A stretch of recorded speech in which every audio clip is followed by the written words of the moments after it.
এই আজব লোকটা প্রতিদিন তার একটা ভেড়ার পশম কেটে সেগুলোকে মেঘের মতো গোলা বানিয়ে আকাশের উপরে উড়িয়ে দিত।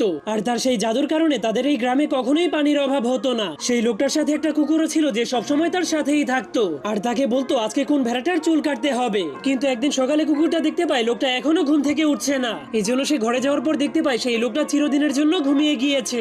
যার কারণে সেই লোকটা আর সেখানে না থাকার কারণে সেখানে অনেক বছর ধরে বৃষ্টি হয় না। এই জন্য সেখানকার সবগুলো নদী শুকিয়ে যাওয়ার কারণে সেখানে খরা হয়ে যায়। যার কারণে কুকুরটা ভেড়াগুলোর পশম কেটে সেই লোকটার মতো মেঘ তৈরি করার চেষ্টা করে, কিন্তু সে ব্যর্থ হয়ে যায়। তখনই কুকুরটা দেখতে পায় একটা ভেড়ার পশম অনেক বড় হয়ে যাওয়ার কারণে সেই ভেড়াটা আকাশে উড়ে যাচ্ছে। যার কারণে সে ভেড়াটাকে বাঁচানোর জন্য ভেড়াটাকে ধরে একটা রুমের মধ্যে বন্ধ করে দেয়। এমনকি বাকি সবগুলো ভেড়াকেও সেই রুমের মধ্যে বন্দি করে দেয়। কিন্তু তখনই একটা ভেড়া জানলা দিয়ে বাইরে বের হয়ে গেলে কুকুরটা তাকে ধরার জন্য তার পিছু করতে শুরু করে দেয়। কিন্তু তখনই ভেড়াটা একটা কাঁটাযুক্ত ঝোপের মধ্যে আটকা পড়ে যায়। যার ফলে তখনই চমৎকার ভাবে সেই ঝোপের ভেতর থেকে মেঘ বের হতে শুরু করে দেয়। এটা দেখার পরেই কুকুরটা জলদি করে সবগুলো ভেড়াকেই কাঁটাযুক্ত